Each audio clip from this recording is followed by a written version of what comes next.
Subscribe कीजिए हमारे YouTube channel को और नए वीडियो की अपडेट तुरंत पाने के लिए दबाइए बेल आइकन। यह वीडियो एक नए कोर्स की शुरुआत है जो पूरी तरह से मुफ्त है, विशेष रूप से प्राइस एक्शन ट्रेडिंग की कॉन्सेप्ट्स और एप्लीकेशंस पर बनाया गया है। कोर्स को बहुत ही बेसिक से एडवांस लेवल तक व्यवस्थित तरीके से डिजाइन किया गया है। इसके अलावा मैंने प्रत्येक कॉन्सेप्ट्स को इस तरह से समझाने का बहुत प्रयास किया है कि नौसिखिया ट्रेडर्स भी बिना किसी कठिनाई के समझ सकें। मैं इस पूरे कोर्स में मेरे साथ शामिल होने के लिए हर इच्छुक ट्रेडर का दिल से स्वागत करता हूं। मूल रूप से शेयर बाजार खरीद और बिक्री या डिमांड और सप्लाई से संबंधित है। कभी हम स्टॉक खरीदते हैं और कभी कभी हम बेचते हैं, लेकिन केवल हमारी इंस्टिंक्ट के आधार पर खरीदना और बेचना हमारे ट्रेडिंग खाते के लिए अच्छा नहीं होगा। संभावना है कि हम नुकसान में होगा और सबसे खराब मामले में हम अपने ट्रेडिंग खाते को उड़ा देगा। यही कारण है कि लगभग सभी ट्रेडर्स लाभदायक बने रहने के लिए बाजार में अपना एज खोजने की कोशिश करते हैं। आप जिस प्रकार के ट्रेडर हैं उसके आधार पर आप technical analysis, fundamental analysis, quantitative analysis और अंत में प्राइस एक्शन एनालिसिस के बीच चयन कर सकते हैं। टेक्निकल एनालिसिस में मुख्य रूप से आगामी प्राइस मूव्स की भविष्यवाणी करने के लिए विभिन्न श्रेणियों के इंडिकेटर्स का उपयोग करना शामिल है। दूसरी ओर फंडामेंटल एनालिसिस स्टॉक या कंपनी के फंडामेंटल्स पर निर्भर करता है, मुख्य रूप से ट्रेडिंग निर्णय लेने के लिए फाइनेंशियल्स, अर्निंग्स आदि पर ध्यान केंद्रित करता है। इसी तरह क्वांटिटेटिव एनालिसिस बाजार के डेटा का विश्लेषण करने के लिए स्टैटिस्टिकल टूल्स का उपयोग करता है।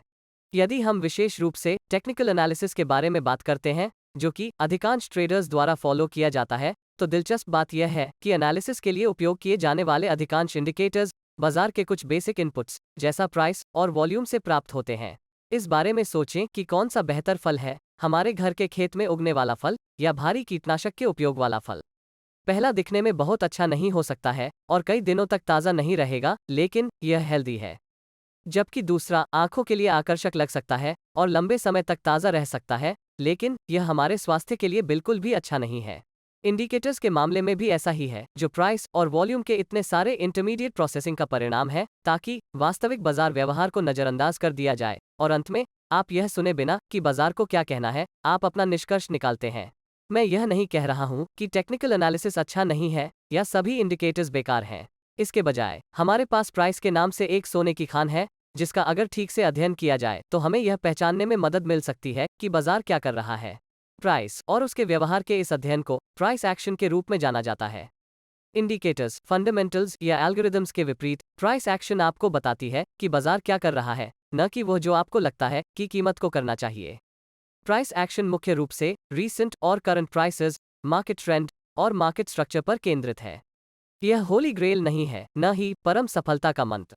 ट्रेडिंग ज्यादातर आपके मनोविज्ञान और इम्प्लीमेंटेशन के बारे में है, न कि किसी एक विशेष रणनीति के बारे में।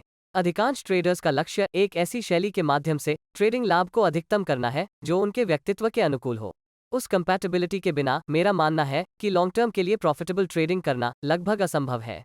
लेकिन अगर आप प्राइस एक्शन ट्रेडिंग सीखने के लिए अच्छा समय देते हैं, तो आप बहुत सारे इंडिकेटर्स के बिना क्लीन चार्ट्स के साथ ट्रेडिंग करेंगे। आप बेहतर सटीकता के साथ अपनी ट्रेड एंट्रीज और एग्जिट्स को इंगित करने में सक्षम होंगे। इस एपिसोड के लिए बस इतना ही। अगर आपने कुछ नया सीखा है तो कृपया लाइक बटन दबाएं और चैनल को सब्सक्राइब करना न भूलें और साथ ही बेल आइकॉन भी दबाएं ताकि आप आने वाले किसी भी एपिसोड को मिस न करें।